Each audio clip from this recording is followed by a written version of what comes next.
On a Tuesday morning, when most of the desks on the second floor reading room were still unoccupied, a returned desk clerk at the Merrillite main branch discovered what would later be called the silent turning point. It wasn't an official complaint. It wasn't sent by email. There was no capitalized subject line, no urgent stamp like most memos circulating in the corporation. It was simply a plain brown envelope with no sender's name, quietly slipped into the book return slot, wedged between two yellowing detective novels. The clerk, Amanda, initially intended to toss it into the bin with the other discarded papers, but out of curiosity, she pulled it out and opened it. The first line was handwritten in black ink. "This is something no one will believe unless you see it with your own eyes." What followed was so detailed, it was hard to dismiss as fiction. It described a series of incidents at the Merrillite Cleveland branch, from black students being denied access to the quiet reading zone, to books by minority authors being pulled from the main shelves, to a black staff member being reassigned for daring to reorganize the shelf sequence without permission. Each event came with dates, names of those involved, and bitter side notes. Amanda reached the last line and looked up through the glass wall. The sky was gray that day, with a soft mist draping the steps outside, where a few homeless individuals often sat to read under the light spilling from inside. The letter ended with a single sentence, written in darker, bolder strokes, as if the writer had pressed down hard on the pen. "If you ever believed that knowledge was meant for everyone, then it's time you see for yourself what it's become." Amanda handed the letter to the executive office by noon. But what no one knew was that less than 3 hours later, an older man with a neatly trimmed salt and pepper beard, wearing a worn gray coat and a simple baseball cap, had entered through the side gate of Merrillite Central and disappeared into the part-time personnel intake wing. He registered under the name Eli Monroe. His resume was bare. Former teacher, early retirement, looking for part-time work. No flagged medical history, no public social media accounts. The junior HR staff cleared his file in 7 minutes. One of them whispered, "Why would someone that age still work?" He gave a faint smile. "Because I owe a place like this more than anyone's ever owed it." No one understood what he meant, and no one needed to ask. Because at Merrillite, where every hiring process was tied to digital timesheets and internal clearance protocols, a man in his 60s with a teaching background and a gentle demeanor was simply an unremarkable file. And that was exactly what he wanted. 3 days later, Eli received his employee badge, a gray magnetic card with a handwritten name, no photo, and labeled Temp Sub 16, short for temporary substitute. Job: sorting and organizing books removed from the main system. Assigned location: basement floor, Merrillite Cleveland Library. Start time: 6:15 a.m. Monday. The Cleveland Library basement was unlike any other. It was a forgotten world, where pale fluorescent light barely illuminated the book titles, and where once proud volumes now lay in cardboard boxes coated in dust. Outdated books, research works by immigrant authors, multicultural children's literature, journals by Asian American women writers were all relocated here under the tag low rotation. Eli didn't say much on his first day. He simply observed. He watched how senior staff passed by the basement without a glance, how the night shift workers avoided each other's eyes, and how a woman in her 50s named Lori gently returned books to their place without even reading the spines. "New here?" Lori asked, not pausing her hands. "Yeah," Eli replied. "Be careful with Catherine," she murmured. "Who's Catherine?" "Head supervisor. Doesn't like anyone changing the order down here. Doesn't like people talking too much. Doesn't like anyone looking at what shouldn't be looked at." Eli gave a slight nod. He said nothing more, but his hand touched the inside pocket of his coat, where an old library card still rested, chipped at one corner, its name faded. He never carried a wallet, no documents, only that card. It was proof of a time when he was a boy sleeping at bus stations, sneaking into libraries each day to escape the cold and read as a way to fight off hunger. It was the first place he ever learned the word foundation, and that's why he built Merrillite, to give others the same foundation. But now he needed to know, had someone quietly changed that foundation? Lori paused and pointed to a box of unsorted books. They say these are outdated, she whispered. Eli bent down. The names on the covers weighed on him. Toni Morrison, Maxine Hong Kingston, Eduardo Galeano. All three had carried him through sleepless nights. Now they lay here, like forgotten voices buried in the basement of the very system he had created. Why do you keep these? He asked. Because someone still needs them. They just don't have a library card to say it out loud. Lori walked away. That sentence echoed in Eli's mind all afternoon, and when his shift ended, he didn't leave through the main exit. Instead, he went back upstairs to the second floor and stood by the book return slot, where the first letter had been dropped. He stared at the small metal slit, then gently closed his eyes.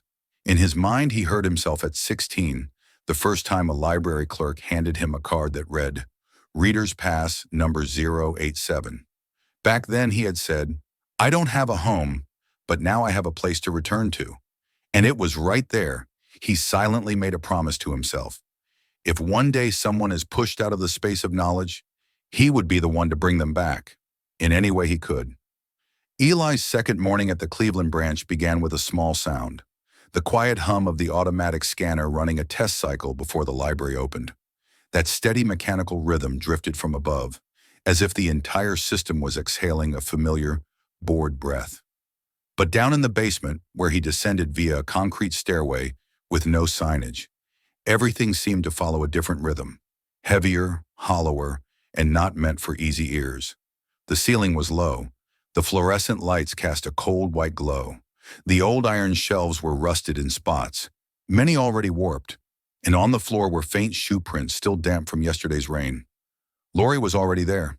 She carried no handbag, didn't drink morning coffee like the upstairs staff, and wore only a crumpled paper name tag. Lori, archive assistant. She didn't greet him or show surprise that he'd returned. She just gave a slight nod. He responded by silently joining in the shelving.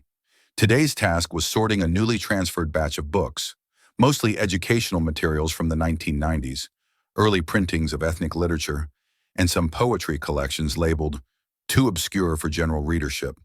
Eli quietly turned each page. Nestled among the bent-spine books was a small leather-bound notebook filled with handwritten notes from an African-American professor, quoting lectures on the role of memory in minority literature. He touched the paper as if it were sacred, but just as he was reading, a sharp, cold female voice echoed down the stairwell. Lori! She jolted upright. Eli turned around. A woman in a white buttoned-up blouse, clipboard in hand, high heels tapping with precise beats, was descending the steps. Her name tag read, Catherine Brigg, Site Manager. Her eyes scanned Eli, not pausing, not assessing, but as if she had already classified him beforehand. New one? Catherine asked, not expecting an answer. Yes, Eli replied briefly. Name? Eli Monroe. Stick to the shelving rhythm in the SOP. Do not place unchecked books on the shelves. Do not alter category positions, even if they're wrong. This is a low-level control zone. You have no proposal authority here. Understood? Eli nodded. Catherine turned to Lori, lowering her voice. How many times have you been reminded? No unnecessary communication? I was just showing him how to spot old tags, Lori said. Old tags get tossed. No distinguishing. No training. No unrequested dialogue. Lori pressed her lips together. Catherine straightened the name tag on her blouse and walked off. Her heels struck the stairs like a countdown. Eli watched, not with anger, but something quieter, like a scale beginning to tip. When Catherine was gone, Lori sat down on the wooden stool and pulled a small notebook from her pocket. New boss, that's all. Eli said nothing. He picked up the old textbook, adjusted its spine, and placed it on the shelf. Correct location, but not by catalog order. Lori glanced over, didn't stop him, just nodded. Mid-shift, something else happened. A young black student, about 14, came down to the basement. He wore a gray hoodie, backpack slung over one shoulder, and held a nearly 500-page American history textbook. He walked straight to the shelf near Eli and sat on the floor, opening the book. He made no noise, took up no space, just read. 5 minutes later, a security guard came down. Hey kid, no unsupervised reading allowed on this level. Upstairs. I just want to sit and read quietly. Go up. This isn't an open reading zone. They kicked me out from upstairs. So you're hiding here? Up, the boy stood, eyes lowered, and quietly left. Eli didn't intervene, but his eyes followed the boy's silhouette until it vanished up the stairs. And right then he knew. This basement wasn't just where old books were hidden, it was where voices were buried. At lunch, when returning to the break area, Eli overheard Catherine speaking to a young woman, likely an intern. Never let someone like Mr. Eli think they have the right to fix anything here. Sometimes their silence is the best thing they can offer. Eli said nothing. He quietly poured water into a paper cup, standing near the refrigerator, where an old bulletin board hung. It read, "Marrow Light, knowledge belongs to everyone." A slogan he himself had written 15 years ago, now faded, partially covered by the shift roster and an employee of the month chart. He stared at that phrase, then looked at his own hands, now trembling slightly. Not from age, but because he knew it was he who had built the system that allowed this to happen. And now he was the only one who could fix it, without anyone knowing who he really was. At the end of the day, as Lori prepared to clock out, she handed Eli a set of photocopied pages. "This isn't in the SOP," she whispered, "but if you want to understand why those books were sent down here, here's the list." He took it. The first page had a heading, "Books Removed, Week 14. The reason for removal column was printed in capital letters. Low relevance, potential contentious material. The list included Toni Morrison, Maya Angelou, Amy Tan, Sandra Cisneros, Bell Hooks, all tagged as not aligned with general reading direction. Eli folded the papers, said nothing. But as he exited the library that day, he paused for a long time at the small bronze statue outside, a child reading on the steps. At its base, the inscription read, "Let them read without fear." Eli stood there, staring at the faceless bronze child. He stayed silent. The wind blew gently, and within it, he clearly heard the sound of a system beginning to crack. Not with a bang, but with a long, unbroken silence. The first 3 weeks of Elias's work in the Cleveland basement passed with a strange rhythm, steady yet fractured. Every morning he arrived earlier than required, sitting alone on the concrete stairs, listening to the hum of the automated systems starting up above, like the breathing of an aging machine. At noon, he poured himself a cup of water from the filter, silently observing the bulletin boards now buried under shift calendars. And every evening, after sorting the final boxes of discarded books, he spent the last 15 minutes reading handwritten notes scribbled in the margins. Lines of faded ink from a time when knowledge wasn't something to be filtered. But what Elias couldn't ignore wasn't in the books. It was in the people who still clung to them. The first was Marcus, a black man in his 50s, once a high school teacher before losing his job during the 2008 crisis. Marcus had no home, living in an old truck parked 5 blocks from the library. Every day he arrived at Cleveland the moment doors opened, sat in a corner on the second floor, and read anything with words. He never asked for money, never caused trouble. He just read. That week, Elias noticed Marcus was gone for 3 straight days. On the 4th, he saw him sitting on the steps outside the entrance, eyes distant, holding a small letter. Elias approached. "Haven't seen you in the library lately," Elias said. Marcus didn't look at him. He just held out the paper. A notice of suspension for excessive continuous reading time and failure to comply with designated break policy. Elias read the words over and over. There was no specific offense, no real misconduct, just excessive use. "You were a teacher?" Elias asked. "History, 20 years. Who did you teach?" "Kids nobody remembers." "And now you read?" "Because that's how I remember who I used to be." Elias didn't respond. He just sat beside Marcus, 2 older men watching people pass in front of a library, one that one of them had once built, and the other had once believed was the last place that would accept him. That afternoon, Elias returned to the basement. On the table, Catherine had left a new stack of books to be sorted, along with a note. "Do not engage with banned individuals, including homeless persons, individuals with prior conduct violations, or anyone lacking valid membership credentials." The last line was bolded. "Silence is a form of internal discipline." Elias folded the note and put it in his pocket. Lori said nothing, simply turned another stack of pages. The next day, a student tour from a Southside public school visited the library.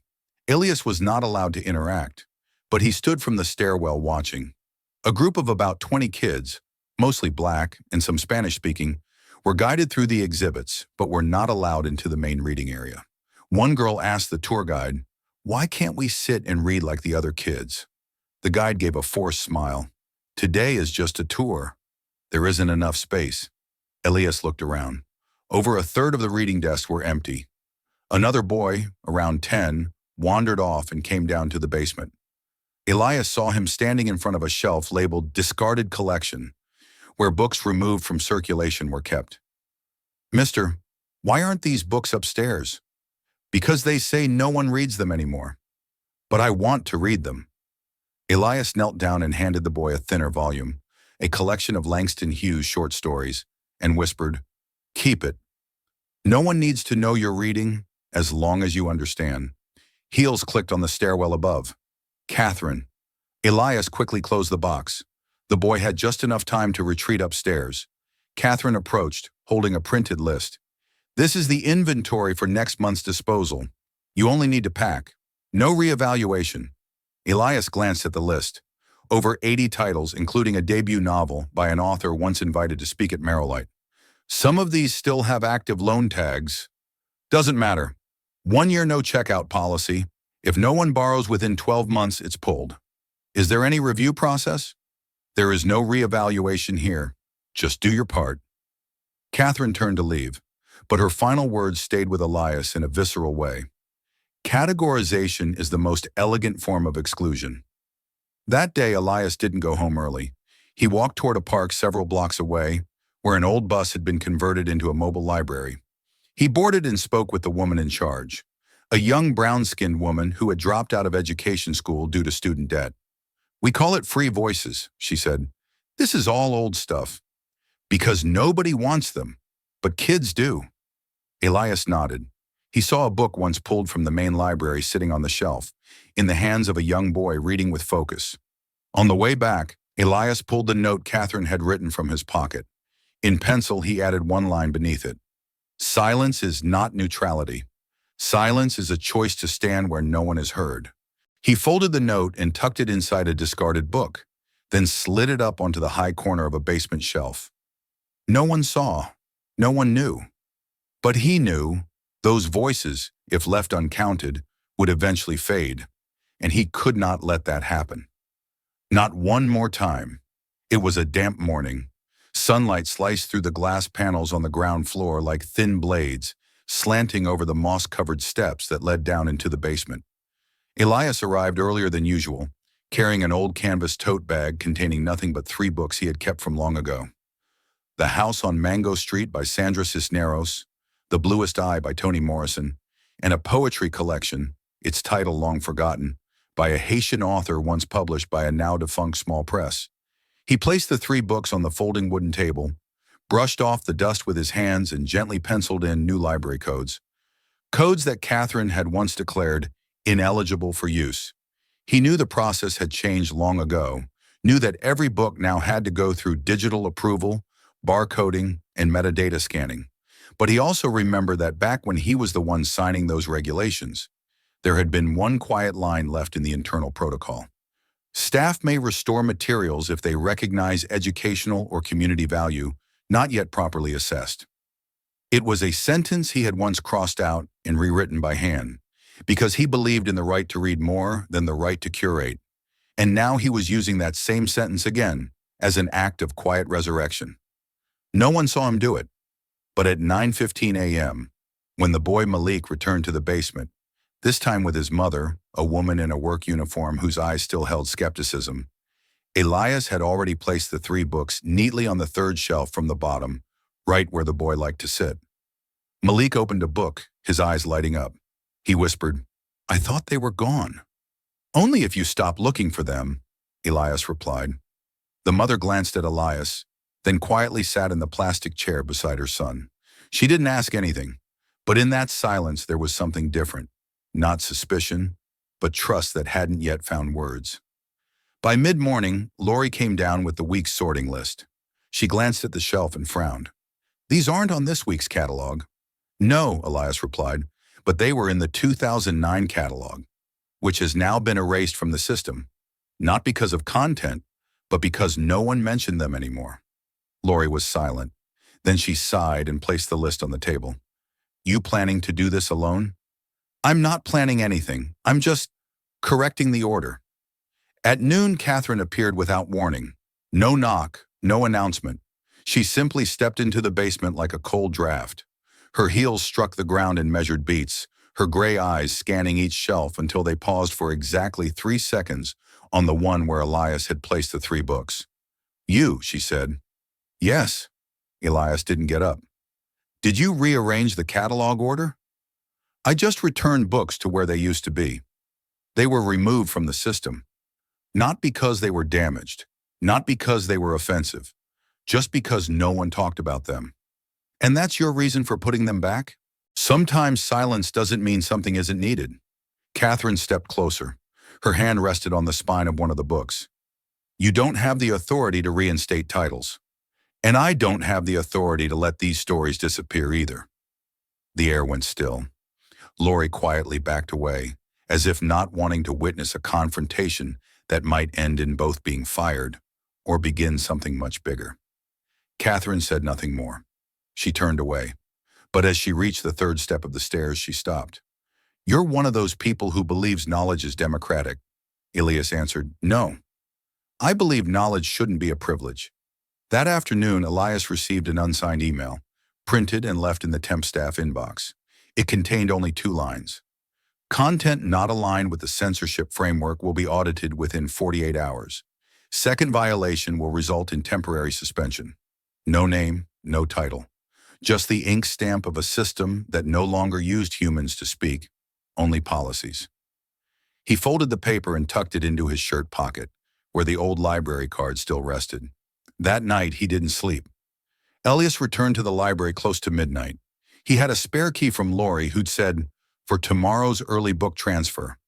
But instead of heading to the storage area, he climbed to the 2nd floor, to the New Perspectives section, where quarterly staff picks were displayed.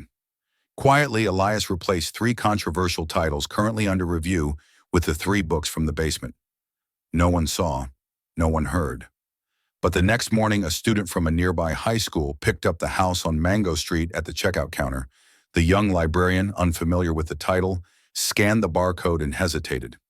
This book isn't in the current system, but I just found it on the staff pick shelf. Let me double check. She searched the archive and found it listed under material suspended due to misalignment with 2021 readership criteria. She looked up at the boy, then typed in a temporary code, approving the checkout under restorative recommendation. The boy walked out, clutching the book like a treasure. Elias, standing 10 meters away with his cap pulled low, went unnoticed. But he knew. The restoration had begun, and the stories once deemed too quiet to be told were starting to find their place again. Malik began returning to the basement more frequently after the day Elias left those 3 books on the lower shelf. He wasn't loud, didn't ask questions, didn't resemble the other children who were brought to the library as part of a school schedule. Malik came alone, without reminders, and always sat in a specific corner behind a row of shelves where the angled light was just enough to read without straining his eyes. Elias never initiated conversation, but he noticed Malik always carried a small notebook, light blue cardboard cover, held together with a worn elastic band. After reading a few pages, Malik would take it out, jot something down, not much, just a few lines, then tuck it back into the pocket of his hoodie. One day, while Elias was rearranging a newly arrived box of books, Malik walked over holding the bluest eye. I don't understand all of it, but I think this book doesn't want me to understand it easily. Elias looked up, his gaze pausing on the boy as if he had just heard something deeply familiar. Not because of the words themselves, but because of how they were spoken, slowly, cautiously, yet with enough confidence to believe his thoughts might matter to someone. Not every book is written to be understood by everyone, Elias replied. Some are written just so they won't be forgotten. Malik nodded, then sat down next to the shelf. We don't have books like this at school. What do you mean? My teacher told me to pick something at my level, but I don't know what level means. Elias looked at the boy for a long time. Then he asked gently, "What do you write in that notebook?" Malik hesitated. "I write down the lines that make me feel different." "Different how?" "Like, I'm not myself anymore, but I understand myself more." The answer stopped Elias cold. He had once had a notebook like that, at 15, writing in secret inside an abandoned rail car when he had nowhere to sleep. And in another basement library, nearly 1,000 miles from here, he had once read a line that changed him so deeply he could never go back to who he was. "I had been silent for so long I forgot I had a voice." Malik flipped his notebook open and showed him a page, a line copied from Toni Morrison. "Love is never any better than the lover." Elias read it and nodded slowly. "What are you reading today?" "I want to read short stories, the kind that don't have clear endings." Elias quietly dug through a box and pulled out an old collection, printed by a now-defunct publisher, by a Jamaican author. He handed it to Malik. "This one, no one remembers it was ever printed, but I think it fits." The boy hugged the book to his chest, smiled, then wrote the title into his notebook. That afternoon, Catherine walked past the basement. She stopped exactly where Malik was sitting, her expression briefly puzzled. "Who are you?" "I'm Malik." "Do you have a reader card?" "Not yet. Mr. Eli let me borrow books here." Catherine turned to Elias. "We're not permitted to allow unscreened individuals access to the lower levels." Elias remained calm. "The boy is reading a book that's no longer in the system. This is the only place a copy still exists." "That's irrelevant. This is a non-public storage area." Malik stood, still clutching the book. "I'm sorry. Can I read outside instead?" "Number, you may not remove unregistered material from the restricted zone, but I didn't do anything wrong. You're not within service parameters. That's enough." Malik lowered his head. He placed the book on the table and walked away silently. Elias watched him go. That night, Elias found an old leather notebook in his personal storage box, the one he had used as a homeless teen. He flipped to the first page and saw the faint pencil handwriting of his younger self. "If anyone ever reads this, know that I didn't mean to stay silent forever." He took out a fountain pen, almost out of ink, and copied that sentence onto a fresh sheet of paper. The next morning when Malik returned, quiet as ever, Elias handed him a small envelope, no name written on it. "This is for you. Don't open it here." The boy took it, then sat down. Elias said nothing more. But something in him had shifted. It was no longer about rearranging books, no longer about hiding discarded values. It was about giving someone the chance to realize they had the right to speak. By late afternoon, Catherine issued an internal notice. Any contact with individuals lacking reader credentials will be recorded as a violation. Basement shelves will undergo review and be temporarily locked for compliance auditing. Elias read the memo without reacting. But in his pocket now, there was no longer just the old library card. There was a handwritten note, a line Malik had copied and quietly returned to him. "If anyone ever reads this, know that I didn't mean to stay silent forever."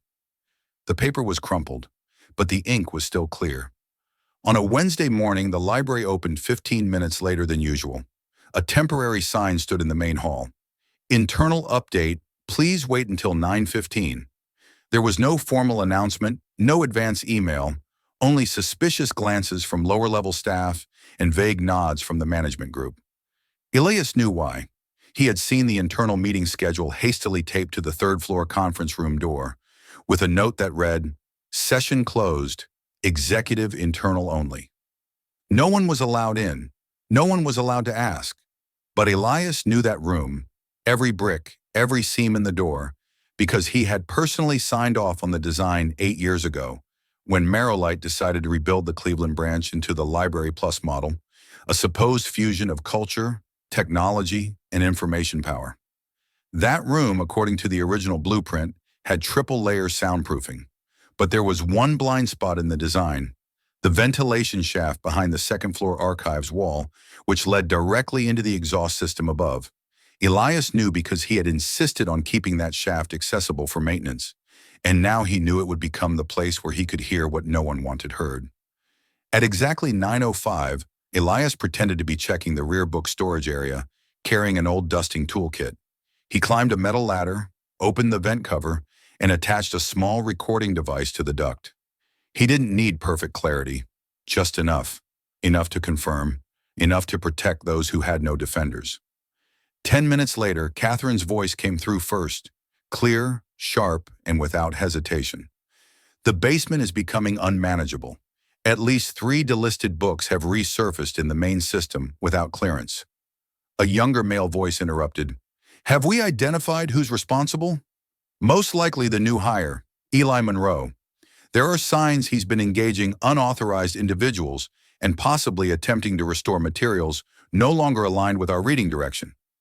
Another woman, likely the head of content review, spoke next. I've checked. Many of the reinstated books are by minority authors or contain class struggle narratives.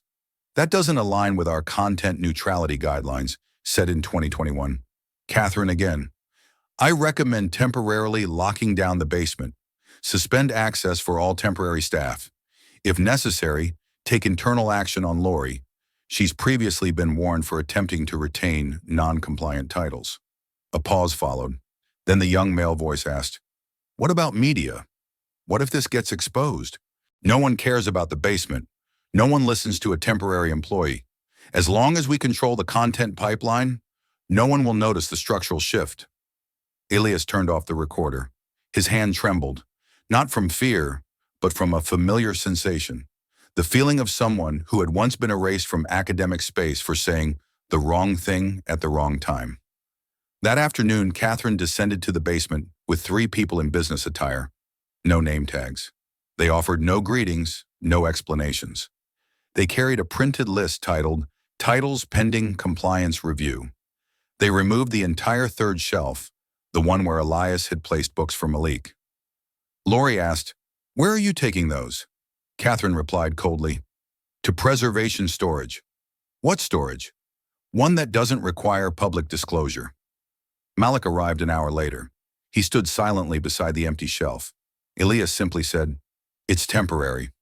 The boy didn't ask further, but as he pulled out his notebook to write, Elias noticed his hand tremble, like someone who had just realized even the things he recorded might one day be erased. That night, Elias met Marcus again in the small park behind the library. They sat on a stone bench, 2 shadows in a nameless city. Marcus asked, do you still think this can change? Elias replied without hesitation, if we stay silent, it definitely won't. Marcus was quiet for a while. Then he pulled an envelope from his coat.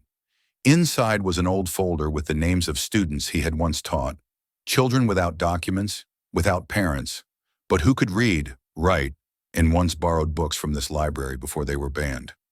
I didn't keep this to remember. I kept it so someone would know they once existed.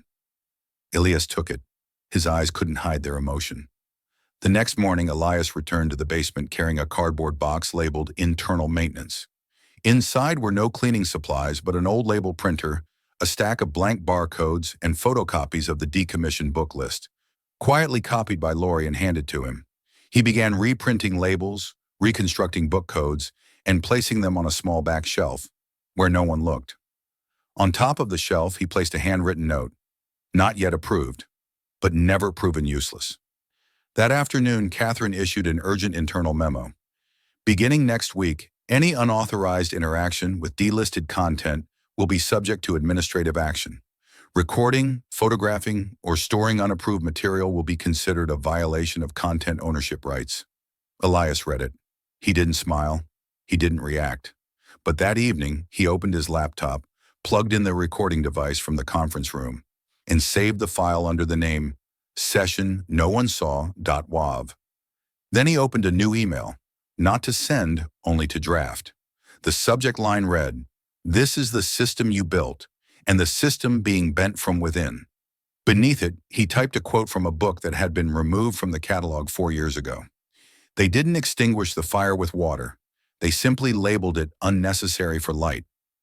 The room had once been an old equipment closet tucked behind basement level 3. It had remained locked for nearly 4 years. In the internal system, it was still labeled Storage B12, unused. No one updated it. No one cared. Dark wood door, rusted hinges, ceiling roughly 30 centimeters lower than the rest of the basement, dim lighting, and no automatic ventilation. But precisely because of that, it became the only space where Elias could create something that existed beyond every monitoring radar. He cleaned the room over the course of 3 afternoons, carrying in one discarded book at a time, arranging them into a symbolic circle. In the center, he placed an old unpainted wooden desk, its surface etched with markings from someone who had once used it to study at night.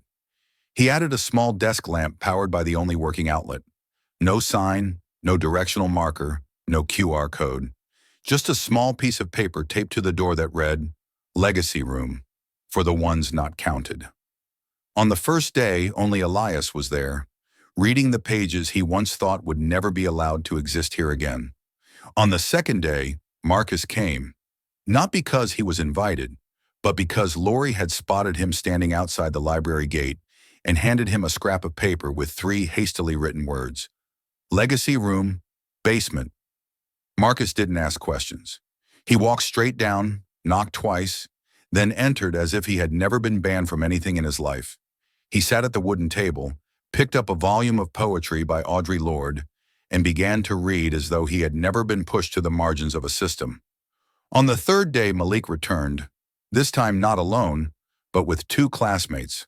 No one spoke loudly. No one explained what the place was. Each simply chose a corner, a book, and a silence they had never been offered upstairs. By the end of the first week, the space, barely 30 square meters, was known to more than 10 people, most of whom weren't on the official patron list. A single mother, an elderly man once labeled prone to dozing off in the main reading room, a young man denied a library card for lacking a permanent address, and a Vietnamese-American student who had dropped out of college due to insufficient scholarships, but still came here each evening to finish essays in her notebook. Elias didn't give instructions. He simply played the role of a caretaker, just as his temp badge suggested. No demands, no judgment, no oversight. But each day he quietly added more books to the shelf. Not bestsellers, not high-demand returns, but fragments erased from the larger narrative. Diaries of refugees, Caribbean folktales, self-published memoirs by third-generation immigrant tailors. He also began collecting handwritten notes that past readers had forgotten in books, comments, underlines, questions never sent to the author. He placed them in a small wooden box in the corner of the room labeled Unapproved Memories. One day, while Catherine was walking past the basement to check the disposal inventory, she encountered a parent and child exiting the rear hallway. "What are you doing here?" Catherine asked. The mother replied simply, "There's a place where my son can read without being asked why." Catherine pressed further. "Who gave you permission to enter?" The woman pointed back down the hallway. "I wasn't invited, but I wasn't told to leave." Catherine walked quickly down the corridor, but when she reached the legacy room, all she saw was a faint lamp glow through the cracked door and a quiet group of people reading. No noise, no slogans, no confrontation, just people reading, as if they had always belonged here. Only no one had seen them before. She shut the door, said nothing. 3 days later, a notice appeared on the first-floor bulletin board. All unregulated areas or spaces lacking an operational code will be sealed for safety and content compliance review. Elias read it, folded the paper, and slipped it into his jacket pocket. He knew Catherine would try to shut the room down, but he also knew that the legacy room no longer existed in just that space. It had spread into Malik's notebook, Marcus's memory, the Vietnamese students' annotations, and into the eyes of those who once looked down, but had begun to look up again when they saw the soft golden light at the end of the basement hall. One day, while Elias was installing an extension cord to add a second lamp in the room, Lori handed him a small notebook. From a girl named Jada, she came twice, sat and copied down full paragraphs. But this morning, a security guard asked her to leave for not having a guardian. Elias opened the notebook. On the first page, scribbled in uneven handwriting, it read, "If there's a place where I can read without being interrupted, that's where I feel like I'm not extra." He closed the notebook, then stepped outside the room and taped a new sign to the door, written in black marker. No proof required, just the ability to listen. The following week, other staff began hearing whispers about the room, but no one said anything out loud. because there was no rule that explicitly banned it, no code to lock it, no one officially responsible, and perhaps because everyone had noticed that since the room quietly opened, there had been no more shouting at the checkout counter, no more complaints about noisy kids, no more guarded glances at strangers. The library wasn't quieter, but it was calmer, because at last there was a corner for those who weren't counted, to finally have a place to stay. On Monday morning, Elias entered the basement carrying an old stationery box, not filled with paper or pens, but with a thin file folder clipped together by a wooden fastener, labeled by hand, Legacy Room, Internal Review. It wasn't an official report, nor was it part of any Merrillite system, but for Elias, it was the first true audit since he had founded the system, not based on numbers, but on the presence of names that had been erased from every list. The audit didn't begin with a meeting. It began with a quiet conversation at a small coffee shop behind the library. The person Elias met was Rosa Morales, a final-year law student who had interned with an advocacy group for Latinx reading rights in Chicago. She had learned of the Legacy Room through an anonymous post on social media in which someone simply wrote, "The basement, behind the old shelf, is where I saw my mother read without having to explain why she had no card." Rosa didn't come out of curiosity. She came because she once had an uncle who lost access to public libraries after a mistaken ID check at a Houston branch. "I don't need permission," Rosa said. "I need the truth." Elias nodded. He didn't hand her any documents. Not yet. He just said, "They're not rewriting history. They're quietly changing who's allowed to tell it." 3 days later, Rosa returned with two classmates, one of Indian descent, one black. They brought with them a list of titles that had been removed from the Merrillite system in the past 3 years, compiled from unofficial archived databases, user reports, and physical catalogs that had not yet been deleted. Elias led them into the basement through the freight entrance, avoiding the security cameras. The group sat together in the legacy room, placing each book on the table, cross-checking with their list, verifying the reasons for removal. A common pattern emerged: stories involving social critique, protagonists of color, narratives about migration, gender, or cultural dislocation. Rosa noted on the summary sheet, 85% of books removed in the past 3 years reflect multicultural themes. 73% have never received a single content complaint. Elias looked at that line, the bold strokes of blue ink like irrefutable evidence. As the students left the library, Catherine stood in the main floor hallway. She didn't stop them, but her gaze followed every step, as if she were scanning them for hidden errors. That evening, Rosa emailed Elias a brief message. "If you need, I can bring more people. We don't need a presentation. We just want to keep reading." Elias didn't reply immediately, but the next day he printed that email and pinned it to the back wall of the legacy room. Right below an old black and white photo of a little girl reading under a rainy porch, her face solemn, as if reading about a world in need of fixing. Catherine issued an urgent internal directive. All unapproved activities in basement zones are to be suspended immediately. No non-staff individuals may access unsupervised areas. All meetings, audits, or interactions with external parties require written authorization. Lori read the notice and whispered, "She's starting to panic." Elias replied, "Not because she's losing control, but because others are starting to see what she tried to hide." Later that day, the tech team was sent down to inspect lighting systems near the legacy room.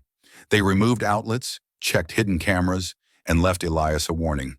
Solo operations are not recommended. Elias didn't confront them.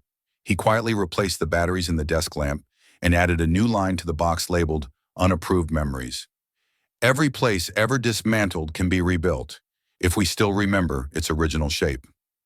The following day, a group of students from a local Latinx high school visited the library on a school program.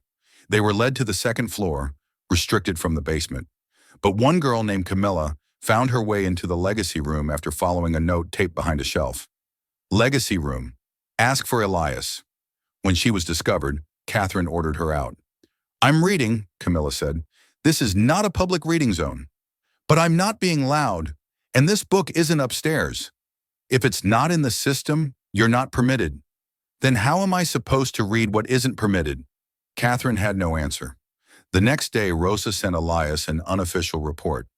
The Cleveland basement has the second highest number of removed books across the system, but it also has the highest number of individuals returning to read what was once deemed inappropriate. That's not system failure. That's a choice.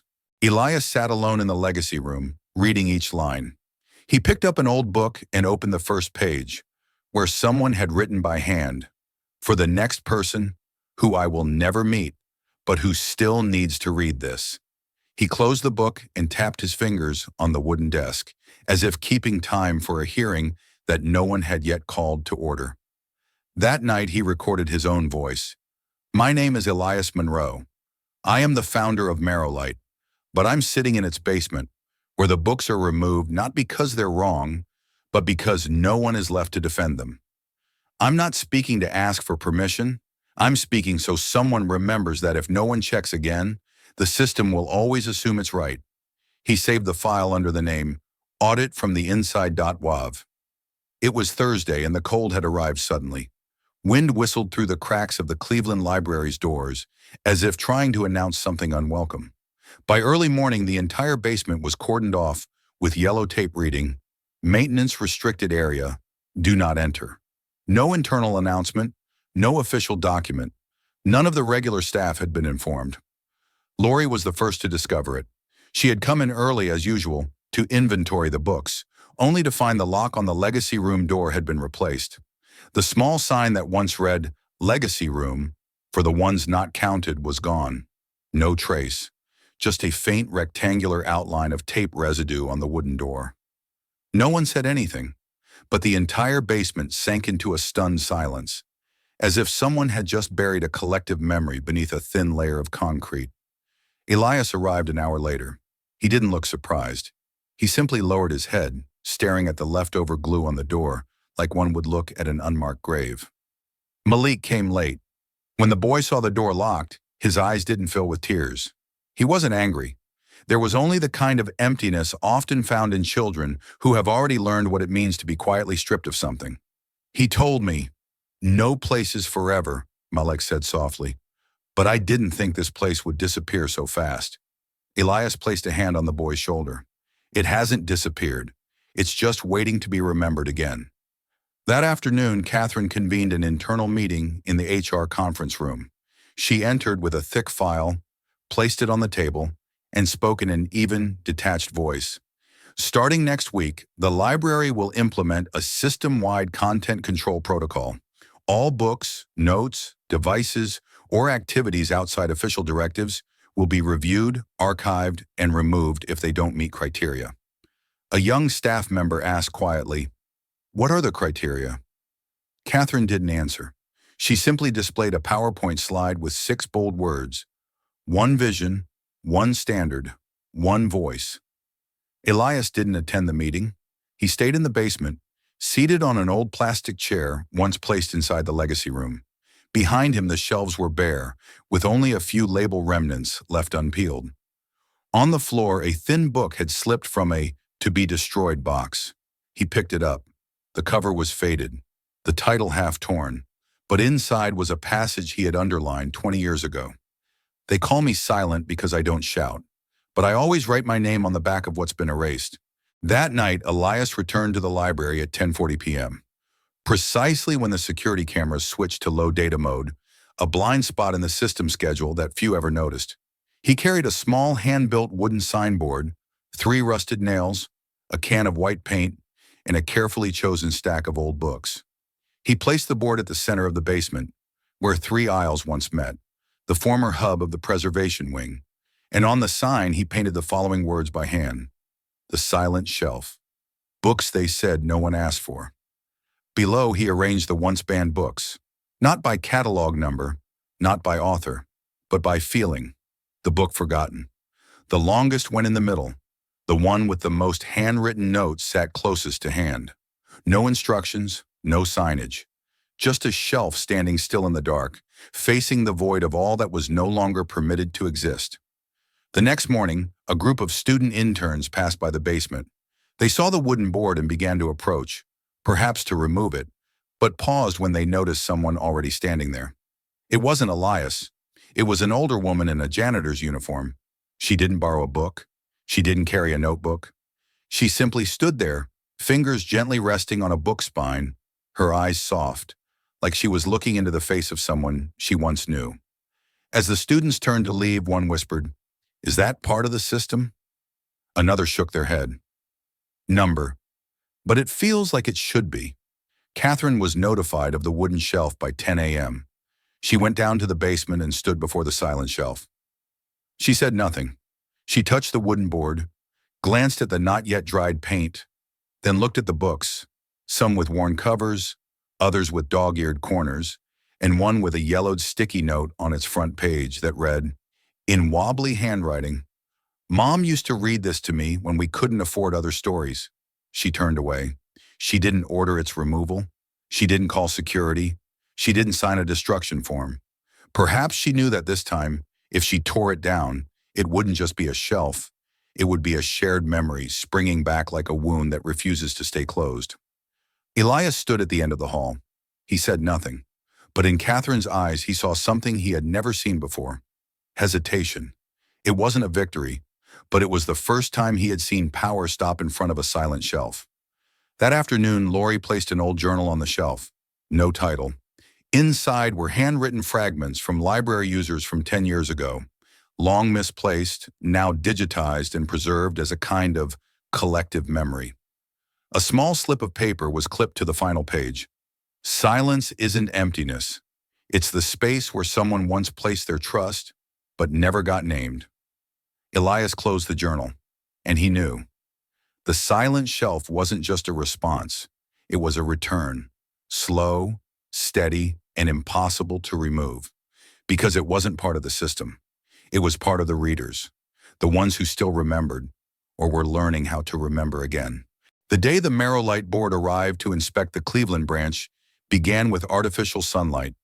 Not because the weather was beautiful, but because every light on the ground floor had been turned on at 5 a.m. sharp to create a sense of morning energy, per Catherine's directive. The welcome sign at the entrance had been replaced with a freshly printed notice, "Welcome Merrill Light Directors, a future-facing library for all." The main display shelves featured carefully curated books, exclusively from the neutral, non-controversial popular category. The children's area was tidied to perfection. Not a single book featured a protagonist of minority descent. The circulation desk was temporarily staffed by 2 volunteers in suits, not to serve patrons, but to convey the image of a professional team. Catherine stood in the middle of the main lobby with an iPad in hand, orchestrating every detail like a director setting the stage. Elias's name was not on the duty roster that day, but he was there.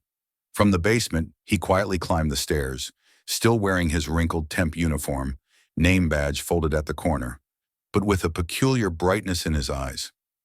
Not the brightness of victory, but the kind that comes from someone who knows exactly what's about to happen. Malik arrived early too, but not through the main entrance. He entered through the service corridor from the basement, the same route Elias once used to avoid the cameras. In his hand, he didn't carry a book. He carried something small, the chipped library card that Elias had once dropped and Malik had kept. He said nothing, just walked up to the main floor and blended into the crowd, as if he belonged there like anyone else. At 9 a.m. sharp, the board members began to arrive. A group of 8, 3 regional directors, 2 financial advisors, 2 donors, and 1 internal communications officer. They all wore light gray coats, as if an unspoken uniform for those with the power to determine what public access meant. Catherine stepped forward with a polished smile.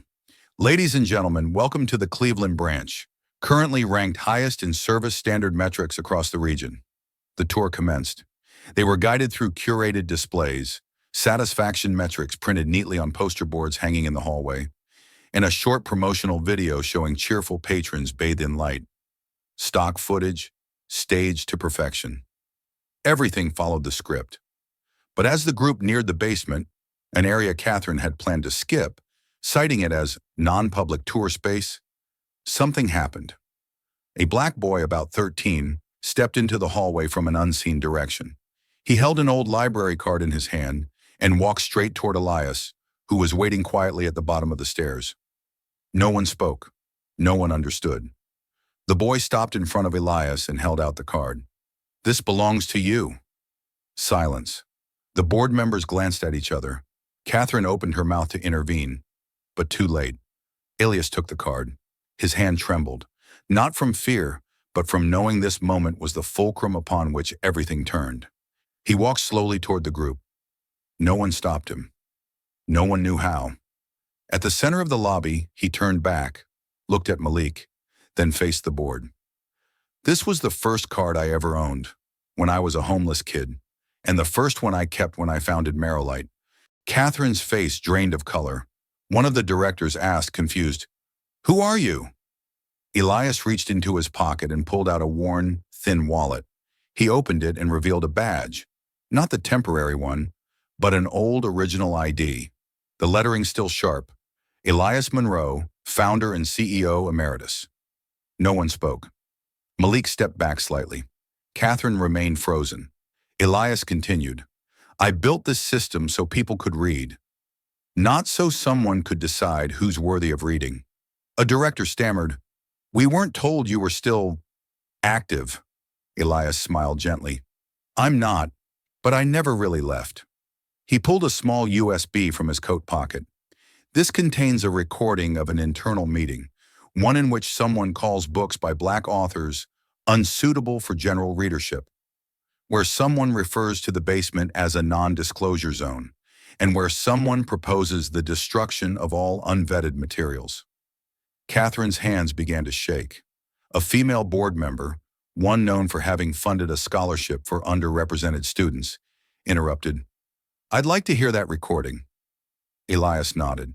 "I'd also like you to read some notes, not from staff, but from readers." He presented a small stack of papers, old scraps pulled from decommissioned books, handwritten by children, elders, and those unfamiliar with grammar, but each one carrying a voice. One note read, "I don't know if this book is right or wrong, but it's the first book that ever talked about me." The tour ended there. No applause, no speeches, but a silence descended, one that no longer resembled control, but the weight of truth being quietly laid bare through the simplest act imaginable. A child returning a chipped library card to the man who once wrote it. Elias bowed his head, not like a CEO, but like a reader stepping out of the shadows. Malik stood beside him in silence, but the look in his eyes was no longer the quiet gaze of his early visits. Catherine turned and walked away, not waiting for the conclusion. But she knew, regardless of what action the board took, something had broken. A system, a wall, a classification. And it had all begun with a shelf no one had approved. But that made people see themselves. The emergency meeting was held the following morning, not in the main lobby, not with a welcome banner, not with curated stats or polished graphics. Just a round table in Conference Room B, a space once used to store old newspapers. Elias sat at the head of the table, not wearing a suit, not displaying a CEO name tag. Before him were just two objects, a chipped library card and an old CEO badge with the faded Merrillite logo. To his left sat Lori. To his right, Marcus, his first time stepping into a room that had once barred him at the threshold. Across the table was Catherine, still wearing her polished composure, but her fingers tapped restlessly on her portfolio as if trying to grip power that was already slipping through her hands. The board members were scattered along the table. No one spoke. There was no designated speaker, but one person quietly held the room without needing a title. Elias. "In front of you," he began, "are two cards. One helped me enter a library when no one knew who I was. The other is what this system used to make me believe I never had to come back." He looked up, straight at Catherine. "I don't blame you. I blame myself. Because I once believed that if we built enough shelves, coded enough barcodes, printed enough books, knowledge would naturally spread. But I forgot, knowledge doesn't spread by itself. It needs people who are allowed to read it." Catherine gripped the handle of her case tighter. A board member finally spoke. "We received the recording and the reports from the independent audit group." Elias nodded. "You'll find terms like no longer aligned with audience interests, unverified content, and not valuable enough for preservation. but you won't find a single phrase that says who read those books, because in the current system, those people don't exist. Another board member asked, "What are you proposing?" Elias didn't answer right away. He opened a folder and pulled out a list. These are the names of people who were denied library cards for not having stable addresses. Some are students, some are former teachers, some are elderly and alone. In the past 2 years, we haven't tracked a single one of them. He pulled out another list. These are the titles removed for failing to meet circulation thresholds. He placed both lists side by side. And here's what I propose. We need a new card. The room fell silent. Elias reached into his pocket and pulled out a small piece of cardstock. Not plastic, no barcode, no electronic chip. Just a pale yellow card printed by hand with one simple line. Legacy reader. Valid by presence, not proof. He looked up. This card isn't for borrowing books. It doesn't scan. It can't be tracked. But it affirms that the person holding it had a reason to enter the library, and no one has the right to ask them why. Catherine responded, "That card isn't in the system." Elias looked at her, not angry, not dismissive. And because it's not in the system, it can't be deleted by it. An elderly board member murmured, "You don't need board approval to issue this." Elias replied, "I know, but I want you to be aware, so that one day if someone asks, 'Who authorized this to exist?' you can say, 'I saw it happen, and I didn't stop it.'" Marcus placed his hand gently on Elias's shoulder. He said nothing, but that touch was a confirmation. A man once shut out now stood beside the man who had once built the walls, and together they were dismantling it. Malik entered the room without invitation. He didn't knock, didn't ask permission. In his hand was an old notebook, the one where he had recorded everything he'd read, felt, and thought during his weeks inside the legacy room. He walked straight to Catherine and placed the notebook in front of her. "If I don't have a card, no code, no one to verify me as a reader, then at least this shows that I was." Catherine looked at the notebook. She said nothing. Elias turned to the board. "I'm not asking for discipline. No one needs to be fired. But I suggest reassigning Catherine to a better-fitting department, technical archives. There she can continue overseeing systems, without harming anyone else." Catherine didn't object. She didn't cry, but her gaze drifted, as if she finally understood that real power doesn't come from position. It comes from the first person who dares to stand up in silence. Elias set the 2 original cards back on the table. "The first card let me in. The second convinced me I didn't need to return. The third, I haven't made yet, but I hope some of you will be the ones to carry it."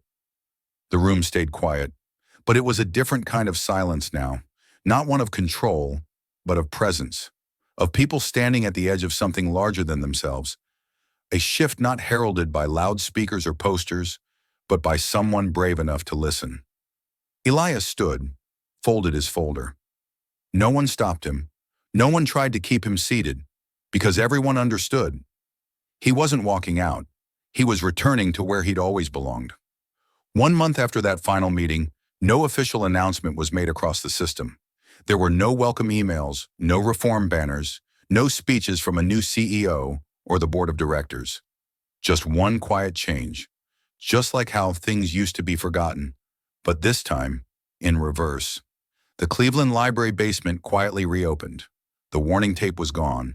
The restriction signs were removed. The new padlock had disappeared. The wooden door that once led to the legacy room now bore a new sign, not printed, not mass-produced, but hand-carved by Marcus himself, the man who had spent nearly a decade in silence. The inscription was simple but unmistakable. "Every voice deserves a shelf. No signature, no Marrowlight logo. But everyone who passed by paused just for a second, as if remembering something they'd once forgotten." The room was no longer called the legacy room. People simply started calling it the shelf, a part of the library but not listed in any system. Inside, the bookshelves still stood in a circle. Each corner represented a theme that never fit into the mainstream. Things we weren't taught. Unpublished autobiographies, poetry from the industrial edge, sidewalk stories, and one special corner, books that found their reader.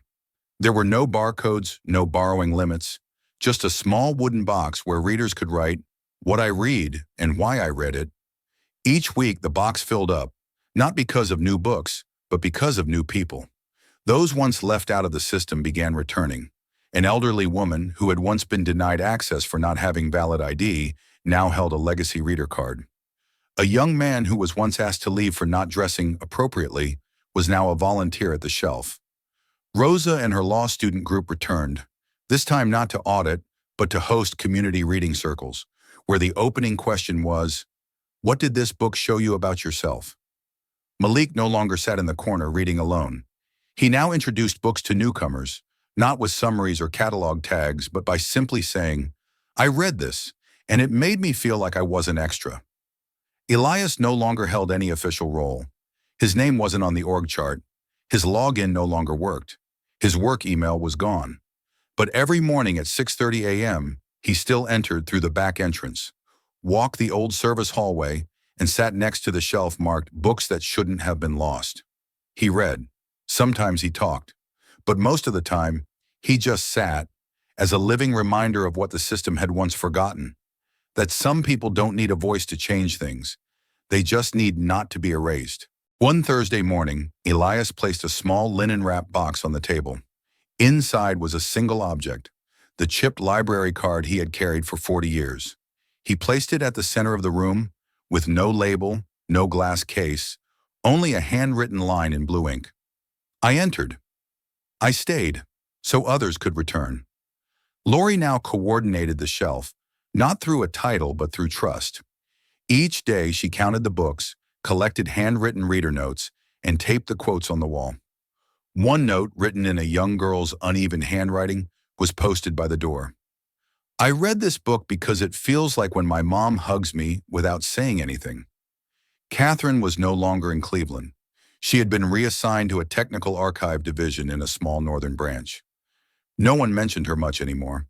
But the one time Elias ever spoke of her again, he said, "She wasn't cruel. She just forgot that books are people." On Merrillite's 20th anniversary, Cleveland held no grand celebration, but the shelf displayed a photo. No people, just a wooden chair surrounded by shelves, bathed in a soft glow from a single overhead bulb. The caption read, "Some stories don't need to be shouted. They just need not to be erased." At the end of the basement hall, another plaque was mounted, this time official, engraved with the old Merrillite logo, and one simple line. "This is where we remembered." Elias stood before it at the end of the day, holding a book with no title, no barcode, only pages filled with faded handwriting.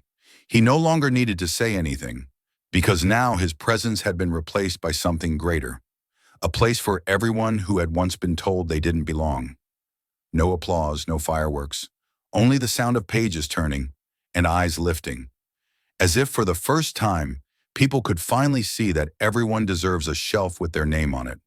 If this story warmed your heart, just because someone quietly dared to do what's right, if you've ever seen someone pushed aside just for not having the right code or the right look, or if you've ever dreamed of a reading corner where no one asked you to prove your worth, then you are not just a viewer of this video, you are part of the legacy room.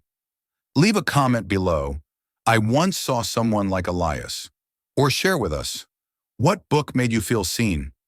And if you believe every person deserves a shelf, a chance, a voice, like this video, subscribe to our channel for more stories like this, and share this video with someone who needs to be reminded that they still have a place in this world.